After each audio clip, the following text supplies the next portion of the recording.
आज हम लोग कंप्यूटर क्लास की एमएस वर्ड जो माइक्रोसॉफ्ट ऑफिस प्रोग्राम का एक पार्ट है उसमें 30 मिनट में कैसे एक प्रोफेशनल डॉक्यूमेंट तैयार करते हैं उसको हम लोग देखेंगे। सबसे पहले माइक्रोसॉफ्ट वर्ड प्रोग्राम को खोलते हैं। खोलने का तरीका आप लोग देख सकते हैं। कंप्यूटर के स्क्रीन के नीचे में स्टार्ट बटन है। हमने अपने माउस के पॉइंटर को वहाँ ले गया है और ले जाने के बाद वहाँ क्लिक करते हैं। क्लिक करने का अर्थ आप जानते हैं कि लेफ़्ट क्लिक होता है और लेफ़्ट क्लिक करने के बाद आप देखेंगे कि पॉपअप मेन्यू प्रेजेंट हो जाती है और इस पॉपअप मेन्यू में हम लोग ऊपर में ही देख रहे हैं वर्ड 2013 का ऑप्शन आ रहा है। यह माइक्रोसॉफ्ट कंपनी आप जैसा पहले से जानते हैं कि बिल गेट्स की कंपनी है और बिल गेट्स ने माइक्रोसॉफ्ट ऑफिस नेम से ऑफिस पैकेज प्रोवाइड किया था जिसमें Microsoft Word, Microsoft Excel, Microsoft Access और पावर पॉइंट ये प्रोग्राम्स कॉमन रूप में आती हैं, जिसमें आज हम लोग एक प्रोफेशनल डॉक्यूमेंट कैसे तैयार करें, उसके क्या क्या तरीके हो सकते हैं, क्या क्या उसमें शॉर्टकट्स यूज हो सकते हैं, इन सारी चीज़ों को हम लोग यहाँ से देखेंगे। जो लोग पहली बार इस वीडियो को देख रहे हैं वो लोग सब्सक्राइब कर लें ताकि आगे आने वाले सभी वीडियो उन्हें आसानी से मिल लें और हमारे चैनल ज्ञान टॉपर्स ट्यूटोरियल दल सिंह सराय को आप YouTube पर भी आसानी से सर्च कर सकते हैं। तो अब हम लोग सबसे पहले यहाँ से माइक्रोसॉफ्ट वर्ड 2013 के ऑप्शन को खोल रहे हैं। जैसे ही खोलते हैं तो हमें एक बॉक्स नज़र आती है। यह माइक्रोसॉफ्ट एक्टिवेशन विजार्ड की बॉक्स है। इसको हम लोग क्लोज कर लेते हैं। इस फर्स्ट विंडो में हम लोग देख रहे हैं कि जितनी भी ऑप्शंस हैं वो जैसे फर्स्ट विंडो ब्लैंक डॉक्यूमेंट के लिए है। इसके बाद वर्ड की जो पहले से प्रोफेशनल और ऑनलाइन डॉक्यूमेंट्स हैं वो यहाँ बनी हुई है, लेकिन हम लोगों को चूँकि बनाना है, नया फाइल बनाकर देखना है, तो हम लोग यहाँ से ब्लैंक डॉक्यूमेंट लेते हैं। नहीं तो बिजनेस कार्ड यदि बनाना हो या हॉलीडे के लिए स्पेशल बनानी हो तो हम लोग इसे यहाँ से ऑनलाइन टेम्पलेट्स के माध्यम से सर्च भी कर सकते हैं। बैक जाने के लिए हम लोग यहीं से बैक चले जाएंगे। कर्सर के मूवमेंट को आप ध्यान में रखेंगे। यहाँ से ब्लैंक डॉक्यूमेंट पर क्लिक कर लिए तो भी हम लोग माइक्रोसॉफ्ट वर्ड प्रोग्राम को खोल सकते हैं। खोलने के दूसरे तरीके भी हैं और हम लोग कम से कम 3 तरीकों को देखेंगे। दूसरा तरीका है कि यहीं से स्टार्ट पर क्लिक करें, ऑल प्रोग्राम्स पे क्लिक करें। ऑल प्रोग्राम्स पे क्लिक करने के बाद माइक्रोसॉफ्ट ऑफिस नाम की हमें यहाँ इस पॉपअप मेन्यू में माइक्रोसॉफ्ट ऑफिस 2013 की फोल्डर मिलेगी, जहाँ क्लिक करने के बाद भी हमें वर्ड 2013 मिल जाती है। यहाँ से भी हम लोग खोल लेते हैं और सेम प्रोग्राम सेम ऑप्शंस के साथ यहाँ से भी खुल सकती है। तीसरा, जब इसको भी हम लोग बंद कर लेते हैं तो तीसरा तरीका है कि हम लोग कीबोर्ड की विन की बटन के साथ R बटन दें तो रन प्रोग्राम खुल जाती है। इस रन प्रोग्राम में हम लोग लिखते हैं win word, WINWORD, win word, और लिखने के बाद या तो ओके पर क्लिक करें या कीबोर्ड से एंटर बटन दबाएं। तब भी माइक्रोसॉफ्ट वर्ड प्रोग्राम खुलकर सामने आ जाती है। अब जितने भी छात्र छात्राएं यहाँ देख रहे हैं, अब हम लोग इसकी प्रोफेशनल वर्क को कहाँ से शुरू करते हैं इसे हम लोग देखना शुरू करते हैं। जैसे सबसे पहले ब्लैंक डॉक्यूमेंट हम लोग ले लिए, तो ब्लैंक डॉक्यूमेंट कहने का अर्थ है कि खाली डॉक्यूमेंट ले चुके हैं और लेने के बाद हमें यह टारगेट करना होता है कि हमें क्या तैयार करना है प्रोफेशनल डॉक्यूमेंट में। तो उस अनुसार हमें पेज लेनी होती है, हमें आगे के मार्जिन्स को सेट करना होता है, टेक्स्ट को लेना होता है या टेक्स्ट में और भी जो भी ऑप्शंस हैं उन्हें लेना होता है। हम ऐसा मानते हैं कि हमें यहाँ एप्लीकेशन लिखनी है, तो अब एप्लीकेशन लिखने के लिए जैसे इंग्लिश में हमें एप्लीकेशन लिखना है तो साधारणतया हम लोग A4 पेपर में लेते हैं जिसकी लंबाई अधिक और चौड़ाई कम होती है। तो सबसे पहले यहाँ पेज लेआउट मेन्यू में हम लोग चले जाते हैं। पेज लेआउट मेन्यू को अभी तो हमने कर्सर के माध्यम से खोला है। यदि आप चाहें कीबोर्ड के माध्यम से भी खोलना तो ऑल्ट बटन के साथ P बटन दबा सकते हैं। आप अभी जैसे मैं अभी दूसरे मेन्यू को खोल रहा हूं और अब कीबोर्ड के माध्यम से खोलना है तो ऑल्ट बटन के साथ P बटन दबाया और आप यहाँ स्क्रीन पर देख रहे होंगे कि पेज लेआउट मेन्यू ओपन हो चुकी है। पेज लेआउट मेन्यू ओपन होने पर सबसे पहले हम यहाँ से साइज पर आ जाते हैं। यह साइज क्या है तो यहाँ से सबसे पहले किस पेपर पर हमें प्रिंट आउट प्राप्त करना है उस पेपर के साइज को सेट करते हैं और जनरल और डिफ़ॉल्ट पेपर की जो साइज होती है जिस पर हम लोग फोटोकॉपी करते हैं वह A4 पेपर की होती है। तो यहाँ से A4 पेपर हमने ले लिया। अब ओरिएंटेशन है। ओरिएंटेशन अभी हम लोग तुरंत चर्चा कर रहे थे कि जो हम लोग एप्लीकेशन लिखते हैं साधारणतया उसकी लंबाई अधिक होती है और चौड़ाई कम होती है। तो ओरिएंटेशन दो तरह की होती है, एक पोर्ट्रेट और दूसरी लैंडस्केप। तो पोर्ट्रेट का अर्थ है, आप यहाँ पर फिगर के माध्यम से भी देख सकते हैं कि इसकी लंबाई अधिक है और चौड़ाई कम है। तो ऐसी स्थिति में आप देखेंगे कि ये पोर्ट्रेट है और लैंडस्केप करने पर इसकी चौड़ाई अधिक हो जाती है जैसा कि अभी आप स्क्रीन पर देख पा रहे हैं और इसकी लंबाई कम हो जाती है। साधारणतया सर्टिफिकेट आप ऐसे ही देखते हैं कि जिसकी चौड़ाई अधिक होती है और लंबाई कम होती है। तो हम लोग यहाँ से पोर्ट्रेट ले लेते हैं। अब पोर्ट्रेट लेने के बाद अब तीसरा काम है कि पेज के चारों तरफ से मार्जिन को हमें छोड़ना है। अब हम लोग यहाँ से मार्जिन्स पे आते हैं। मार्जिन में किस तरह की मार्जिन हमें लेनी है, जैसे नॉर्मल मार्जिन हमें लेनी है जिसमें लिखा हुआ है टॉप में 1 inch, bottom 1 inch, left 1 inch और राइट 1 इंच। ये साधारण मार्जिन छोड़ने का तरीका है जहां हम ऊपर नीचे बाएं और दाएं से 1-1 इंच छोड़ते हैं। हम लोग यदि ऐसा ही अप्लाई करना चाहते हैं केवल क्लिक भर यहाँ कर लेना है। अब आप देख रहे होंगे कि स्क्रीन पर एक ब्लिंकिंग लाइन आ रही है। ये जहाँ पर कर्सर मैं दिखा रहा हूँ वहीं पर देख रहे होंगे एक लाइन ब्लिंक कर रही है। इसका नाम कर्सर होता है। कर्सर जहाँ भी प्रेजेंट होती है वहीं से हम लोग लिखना शुरू करते हैं कंप्यूटर में डॉक्यूमेंट पे। ये अब हमारा ब्लैंक डॉक्यूमेंट है, यहाँ से हम लोग लिखना शुरू कर सकते हैं। अब हमें ध्यान देना है कि कर्सर हमारी लेफ्ट हैंड साइड है। तो सबसे पहले डॉक्यूमेंट में हम लोग पेज के बीच से लिखना शुरू करते हैं। अब पेज से के बीच से लिखने के लिए सबसे पहले हम लोग होम पर चले जाएंगे और होम पर जाकर सेंटर अलाइनमेंट का उपयोग करेंगे जिसका शॉर्टकट Ctrl+E है। तो सेंटर अलाइनमेंट पर क्लिक कर लिए तो कर्सर ठीक बीच में आ गया।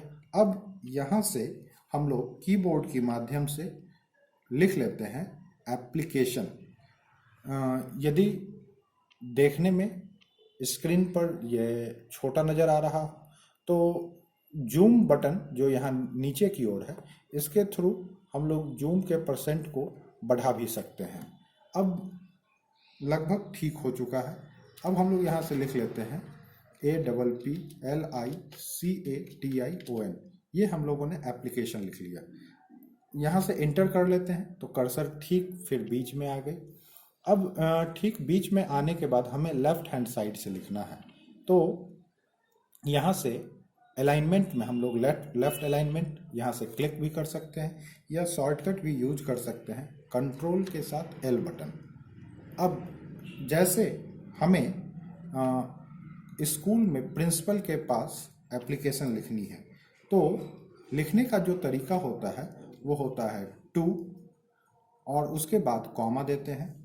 कॉमा देने के बाद नीचे आते हैं। नीचे आने के लिए इंटर बटन दबाना है। नीचे आने के लिए इंटर बटन दबानी है।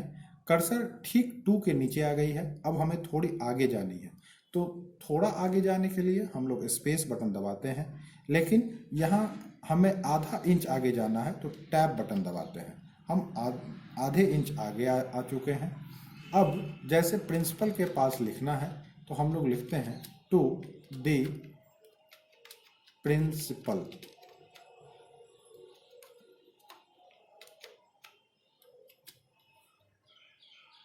To the principal. अब ये प्रिंसिपल किस स्कूल के होंगे? यहाँ पर टैब बटन दबाने का फ़ायदा ये है कि टेक्स्ट की सारी अलाइनमेंट एक सीध में होती है। जैसे प्रिंसिपल हमें आरबी कॉलेज के प्रिंसिपल के पास लिखनी है, तो हम लोग लिखते हैं आर बी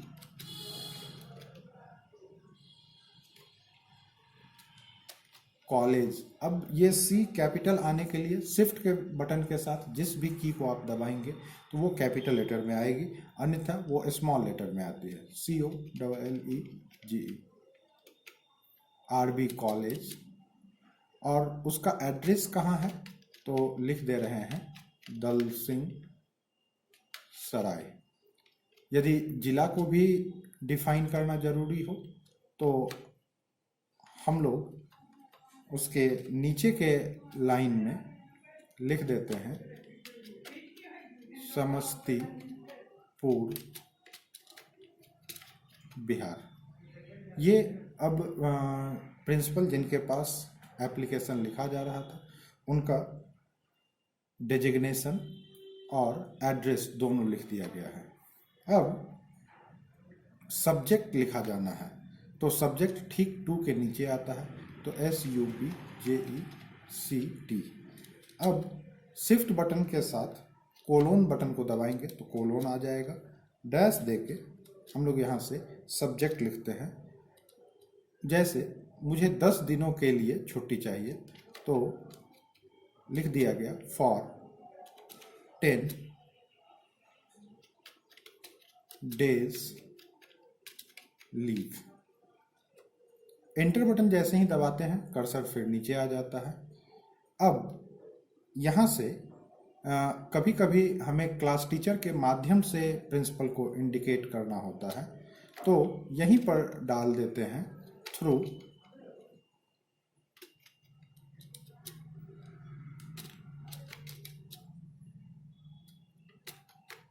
द। यदि हमें डायरेक्ट नहीं देना है, अपने क्लास टीचर के माध्यम से देना है तो, या फिर क्लास के मॉनिटर के माध्यम से देना है, या फिर अपने सब्जेक्ट के HOD के माध्यम से देना है, तो उसे थ्रू हम लोग यहाँ पर डिफाइन कर देते हैं। जैसे through the class teacher, through the monitor और through the HOD of the department. इस तरीके से हम लोग कर सकते हैं थ्रू द क्लास टीचर। अब जब नीचे आते हैं तो अब यहाँ से संबोधन हम लोग शुरू करते हैं सर। और सर करने के बाद जो भी एप्लीकेशन में हमें लिखनी है, जिन भी कारणों से हमें 10 दिनों की छुट्टी चाहिए, वो हम लोग यहाँ से लिखना शुरू करेंगे। जैसे और आगे इंटर करते जाएंगे हम लोगों की स्पेस और आगे बढ़ती चलेगी।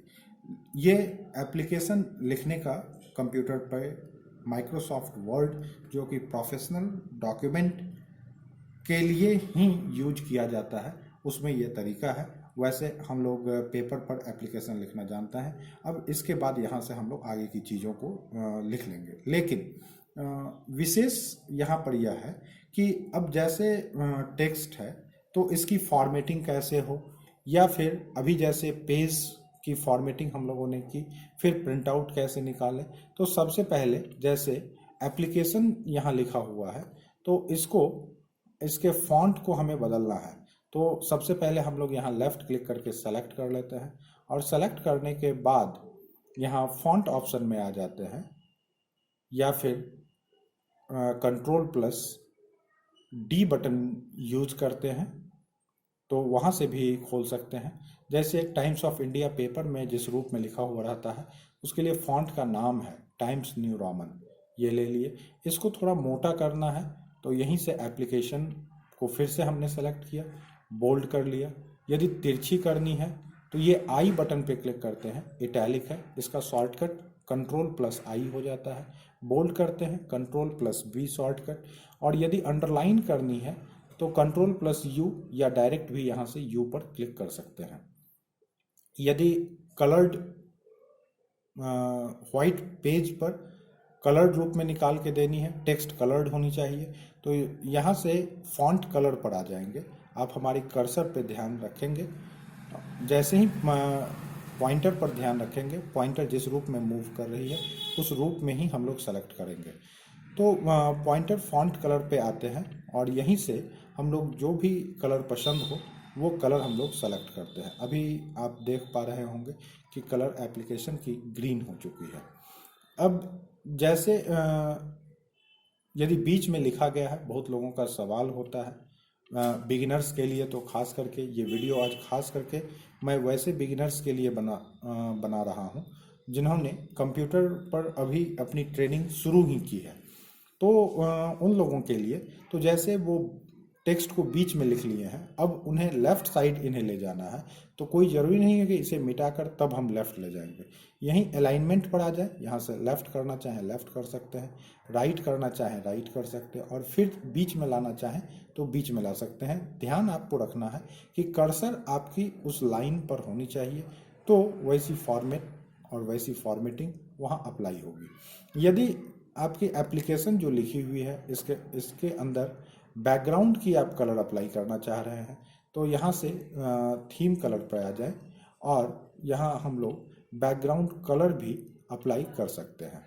ये आपकी अब बैकग्राउंड कलर अप्लाई हो चुकी है, देखने में काफ़ी खूबसूरत लग रही है।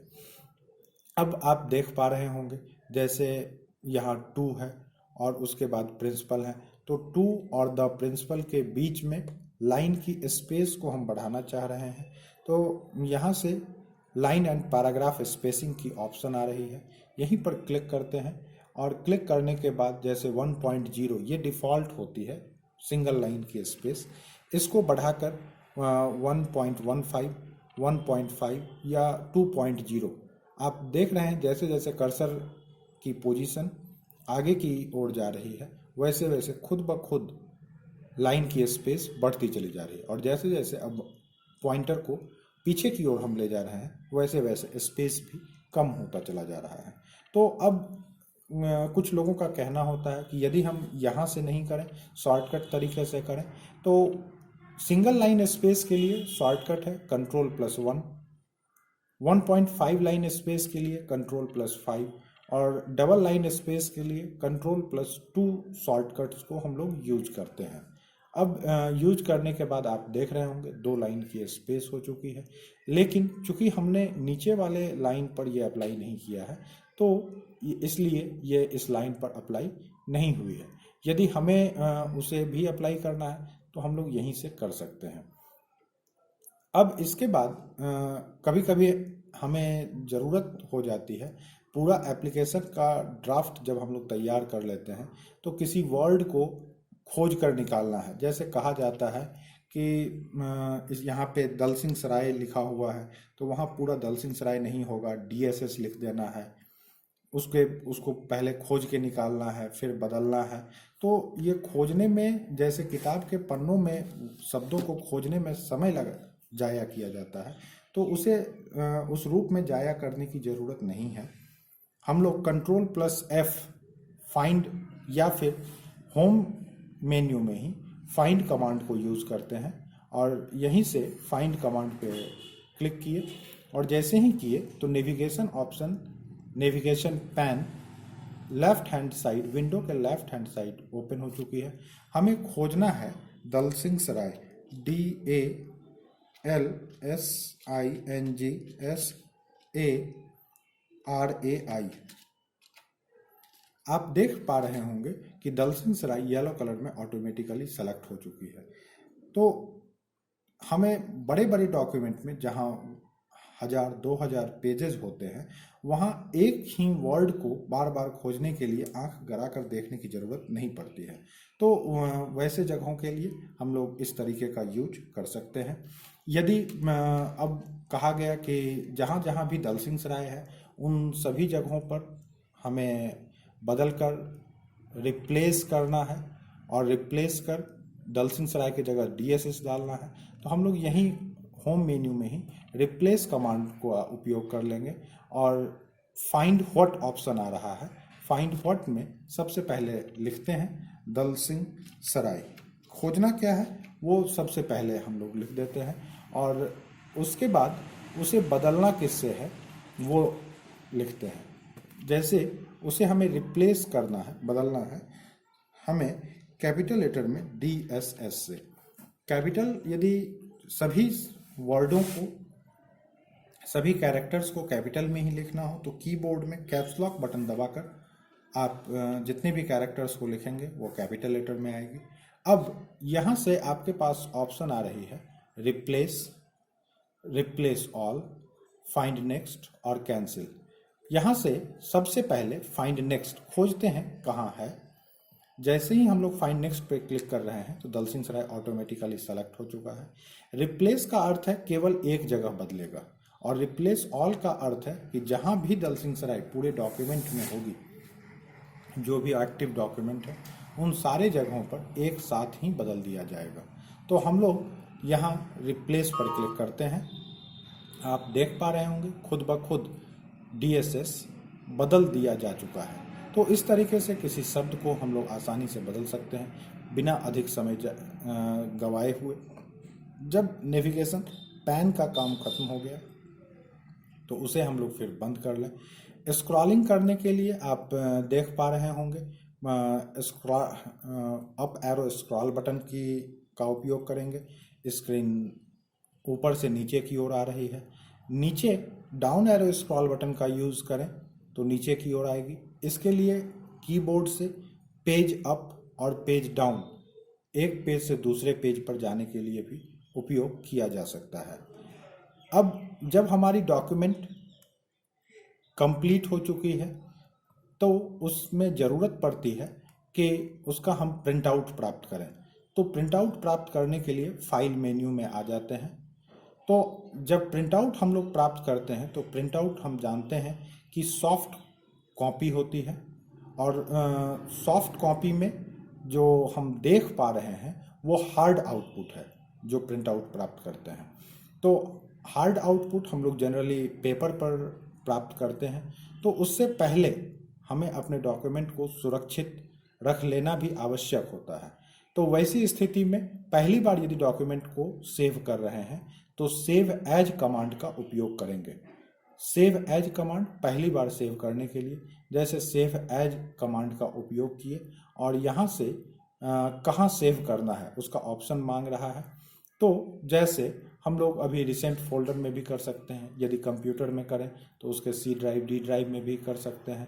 कंप्यूटर्स हमने खोल लिया है, आप यहाँ पर देख पा रहे होंगे कि डॉक्यूमेंट्स का option C drive D drive इस तरीके से ऑप्शंस आ रही है। तो हमें डॉक्यूमेंट्स के अंदर सेव करना है, नाम उसका रखना है।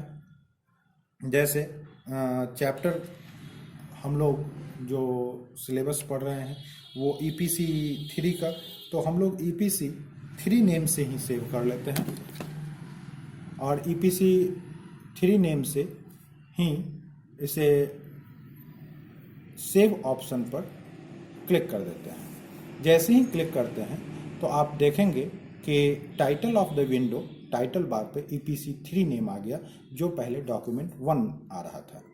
और कंप्यूटर में जितनी भी फाइल होती है वो डिफ़ॉल्ट रूप से डॉक्यूमेंट 1, डॉक्यूमेंट 2 इस रूप में आगे वो बढ़ती चली जाती है। तो फाइल को सबसे पहले हम लोग सेव करके सुरक्षित कर लेते हैं। अब प्रिंट आउट प्राप्त करने के लिए ऑफिस बटन पर क्लिक कर लिए और प्रिंट कमांड पर क्लिक करते हैं। जैसे ही प्रिंट कमांड पर क्लिक करते हैं तो ऑप्शन आ जाता है प्रिंट, कितनी कॉपी चाहिए। जैसे एप्लीकेशन की एक कॉपी आपको देने के लिए, एक कॉपी ऑफिस कॉपी आपके पास रिसीविंग के लिए चाहिए। तो यहाँ से कॉपीज़ में हम लोग कर लिए 2। आप इसे मैनुअली भी यहाँ पर लिख कर रख सकते हैं। अब यहाँ से पूछता है कि किस प्रिंटर से प्रिंट आउट करनी है। तो आपके कंप्यूटर में जितने भी प्रिंटर इंस्टॉल होंगे, यहाँ डाउन एरो बटन पर क्लिक करने पर सारे प्रिंटर का लिस्ट खुल जाएगा। आप देख लें आपके किस प्रिंटर में इंक पूर्ण मात्रा में है और पेपर लगी हुई है जो कंप्यूटर के साथ अटैच्ड हो। वैसे जो डिफ़ॉल्ट प्रिंटर होती है जो अटैच्ड होती है कंप्यूटर के साथ, जिससे आप बराबर निकाला करते हैं, वो प्रिंटर की नेम ग्रीन कलर से चेक मार्क के रूप में लगी हुई रहती है। और ये ऑफलाइन लिखने का मतलब है वो अभी डिस्कनेक्ट है, और ऑनलाइन लिखने का अर्थ है कि वो कंप्यूटर से अभी कनेक्ट है। तो रेगुलर आप जिस प्रिंटर से प्रिंट निकालते हैं उसमें ग्रीन मार्क लगा हुआ रहता है, जिसका अर्थ है कि आप इससे बराबर प्रिंट निकाला करते हैं। तो वो इप्सन M200 सीरीज़ की प्रिंटर है, हमें इसी प्रिंटर से प्रिंट आउट निकालना है, तो हम लोग इसे सेलेक्ट कर लेते हैं। अब प्रिंटर की कुछ प्रॉपर्टीज होती है, उस प्रॉपर्टीज़ को भी हम लोगों को जान लेना आवश्यक है। प्रिंटर प्रॉपर्टीज़ पर क्लिक किए तो डॉक्यूमेंट का साइज क्या होगा, तो हम लोगों ने पहले ही डॉक्यूमेंट का साइज नोट कर लिया था कि A4 साइज की डॉक्यूमेंट होगी। ओरिएंटेशन पोर्ट्रेट हम लोगों ने सेलेक्ट कर लिया था। प्लेन पेपर पे हमें निकालनी है, क्वालिटी स्टैंडर्ड होनी चाहिए, नहीं अच्छी क्वालिटी की हमें निकालनी है तो हाई क्वालिटी कर सकते हैं, और स्टैंडर्ड से यदि नीचे क्वालिटी की निकालनी है जिसमें इंक कम खर्च होंगे तो आप ड्राफ्ट का उपयोग भी यहाँ पर कर सकते हैं। वैसे नॉर्मल प्रिंटिंग करने के लिए स्टैंडर्ड क्वालिटी अच्छी होती है। दोनों साइड पेज पे प्रिंट करनी है या केवल एक साइड, यदि टू साइडेड प्रिंट करनी है तो टू साइडेड प्रिंटिंग के चेक बॉक्स पर चेक मार्क लगाएंगे, ये चेक बॉक्स है, और जब इस पर क्लिक करेंगे तो सही का निशान जो लगता है इसे चेक मार्क कहते हैं। अब इसे हम ऑफ कर लेते हैं। ऑफ कर लेने के बाद प्रिंट की कैसी प्रीव्यू होगी देखना चाहते हैं, तो वैसे वर्ड 2013 में ये ऑप्शन राइट हैंड साइड दिखाता रहता है, लेकिन फिर भी यदि किसी कारणवश नहीं दिखाई दे रहा है तो यहाँ से प्रिंट प्रीव्यू के चेक बॉक्स को एक्टिव कर लेंगे। कॉलेट है, ये कॉलेट का अर्थ हो गया यदि 10, 20, 25, 50 और एक डॉक्यूमेंट में 3-4 पेज हैं तो वो ऑर्डर वाइज निकालेगा। जैसे अभी रिवर्स ऑर्डर लगा हुआ है, यदि 4 पेज की एप्लीकेशन होती तो पहले चौथा नंबर पेज निकालता, उसके बाद तीसरा, तब दूसरा और तब पहला। और यदि हम यहाँ से कॉलेट कर लेते हैं तो पहले अब रिवर्स ऑर्डर में पहले 4, 2, 1 निकालेगा, और यदि कॉलेट हटा देते हैं तो पहले 4 नंबर पेज 2 बार निकालेगा, तब 3 नंबर पेज 2 बार, तब 2 नंबर पेज 2 बार, और तब 1 नंबर पेज 1 बार। दिक्कत ये होती है कि सारे पेजेस को यदि रिवर्स ऑर्डर में निकाल लिया जाए और कॉलेट नहीं किया जाए तो स्टेपल करने के समय में दिक्कत होती है। इसलिए आप प्रिंट करने से पहले ध्यान दे लेंगे कि कॉलेट ऑप्शन को निश्चित रूप से एक्टिव कर लें। इससे फायदा होगा कि सारा पेज एक साथ सीरियली प्रिंट होकर आएगा, और रिवर्स ऑर्डर हटा देते हैं तो आप देख पा रहे होंगे यहाँ 1, 2, 3, इसका अर्थ है कि पेज नंबर 1 पहले प्रिंट होगी, 2 उसके बाद प्रिंट होगी, और पेज नंबर 3 और उसके बाद पेज नंबर 4। अब जैसे ही हम लोग यहाँ से ओके बटन दबाते हैं तो ये प्रिंटर की सारी सेटिंग्स हो चुकी है। अब आपका प्रिंटर तैयार है आपके डॉक्यूमेंट को प्रिंट निकालने के लिए। आप केवल यहाँ से प्रिंट कमांड पर क्लिक करें और आपकी डॉक्यूमेंट प्रिंट होकर आ जाएगी। ध्यान रखना है कि प्रीव्यू में 1 of 1 लिख रहा है, इसका अर्थ है कि केवल पेज नंबर फर्स्ट पेज का यहाँ पर प्रीव्यू दिखाई दे रहा है। यदि 4 पेज की डॉक्यूमेंट होती, 3 पेज की डॉक्यूमेंट होती तो पेज 1 of 3 लिखता, यदि दूसरे पेज पर हम लोग होते तो पेज 2 of 3 लिखता, तीसरे पेज पर होते तो 3 of 3 होता। मार्जिन को सेट करने के लिए हम लोग यहाँ से भी ओरिएंटेशन को बदल सकते हैं, यहाँ से भी पेज की साइज को बदल सकते हैं और मार्जिन को बदल सकते हैं। प्रिंट केवल एक साइड हमें लेनी है या 2 साइड, वहाँ सेटिंग से भी कर सकते हैं और यहाँ से भी हम लोग कर सकते हैं। इन चीज़ों का हमें ख्याल रखना है। इसके बाद आपकी प्रिंट आउट, आप जैसे ही कमांड देंगे आपके प्रिंटर से प्रिंट निकल जाएगा, और प्रिंट जब निकल जाए तो यहाँ क्लोज ऑप्शन से आप इसे बंद कर लेंगे। ये आपकी माइक्रोसॉफ्ट वर्ड की आधे घंटे में एक प्रोफेशनल डॉक्यूमेंट तैयार करने का एक छोटा सा डिमॉन्स्ट्रेशन था। उम्मीद है कि आपको यह डिमॉन्स्ट्रेशन लैब के माध्यम से अच्छा लगेगा। आप इसमें से जो भी महत्वपूर्ण चीज़ें हैं उन्हें नोट कर सकते हैं। आप जो लोग नए लोग हैं वो लोग निश्चित रूप से चैनल को सब्सक्राइब कर लें और बराबर देखते रहें हमारे इस छोटे छोटे वीडियो लेक्चर को। आप लोग का दिन शुभ हो। धन्यवाद।